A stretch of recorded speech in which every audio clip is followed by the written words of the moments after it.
Assalamualaikum warahmatullahi wabarakatuh. Perkenalkan, nama saya Ananda Reni Setiawan. Saya merupakan mahasiswa UIN SMA Banten, jurusan Perbankan Syariah. Di sini saya akan menyampaikan materi tentang lembaga alternatif penyelesaian sengketa di Indonesia.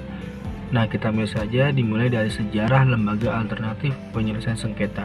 Di Indonesia, bila dilihat secara mendalam, tata cara penyelesaian sengketa secara damai telah lama dan biasa dipakai oleh masyarakat Indonesia. Hal ini dapat dilihat dari hukum adat yang menempatkan kepala adat sebagai penengah dan memberi putusan adat bagi sengketa di antara warganya. Terlebih pada tahun 1945, tata cara ini secara resmi menjadi salah satu falsafah negara dan bangsa Indonesia yang tercermin dalam asas musyawarah untuk mufakat. Prioritas diperlakukannya pengembangan dan pelembagaan ADR di Indonesia melalui legitimasi atau perangkat hukum tercermin dengan diselesaikan dan dikeluarkannya Undang-Undang tentang Arbitrase, di mana Undang-Undang Arbitrase yang baru mengadopsi perkembangan bentuk dan prinsip-prinsip ADR sebagai bentuk penyelesaian sengketa alternatif di luar pengadilan. Menghadapi tantangan penyelesaian sengketa dagang dalam era perdagangan bebas di masa datang, tidak ada jalan lain. Bangsa Indonesia perlu mencari sistem penyelesaian sengketa model ADR sebagai alternatif penyelesaian sengketa di luar pengadilan dan mengembangkan metode dan cara-cara penyelesaiannya. Di Indonesia, ADR mempunyai daya tarik khusus karena keserasiannya dengan sistem sosial budaya tradisional berdasarkan musyawarah mufakat.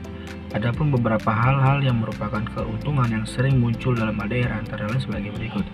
Sifat kesukarelaan dalam proses, para pihak percaya bahwa ADR memberikan jalan keluar yang potensial untuk menyelesaikan masalah dengan lebih baik dibandingkan prosedur litigasi dan prosedur lainnya yang melibatkan para pembuat keputusan dari pihak ketiga.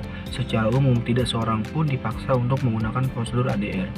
Kemudian selanjutnya itu prosedur yang cepat. Karena prosedur ADR bersifat informal, pihak-pihak yang terlibat mampu untuk menegosiasikan syarat-syarat penggunaannya. Hal ini mencegah terjadinya penundaan dan mempercepat proses penyelesaian sengketa. Selanjutnya itu wewenang lembaga alternatif penyelesaian sengketa. Yang pertama adalah melaksanakan penanganan dan penyelesaian sengketa, kemudian memberikan konsultasi penyelesaian sengketa, kemudian melakukan penelitian dan pengembangan layanan penyelesaian sengketa, kemudian membuat peraturan dalam rangka penyelesaian sengketa, kemudian melakukan kerjasama dengan lembaga atau instansi perlindungan konsumen baik nasional maupun internasional, kemudian melakukan pengembangan kompetensi mediator dengan arbiter yang terdaftar. Baik, selanjutnya yaitu tujuan lembaga alternatif penyelesaian sengketa.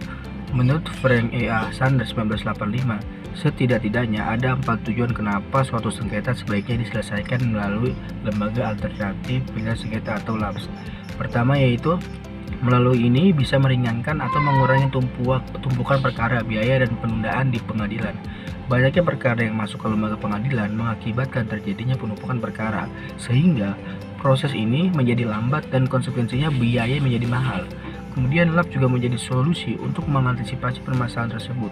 Kedua adalah bisa meningkatkan partisipasi masyarakat secara langsung dalam proses penyelesaian sengketa. Ketiga yaitu memudahkan akses keadilan, dan keempat menyediakan penyelesaian sengketa yang efektif. Efektivitas dalam penyelesaian sengketa dapat mempengaruhi faktor biaya, kecepatan, dan kepuasan para pihak yang bersengketa. Mungkin itu saja dari saya. Bila ada salah kata mohon dimaafkan. Wassalamualaikum warahmatullahi wabarakatuh.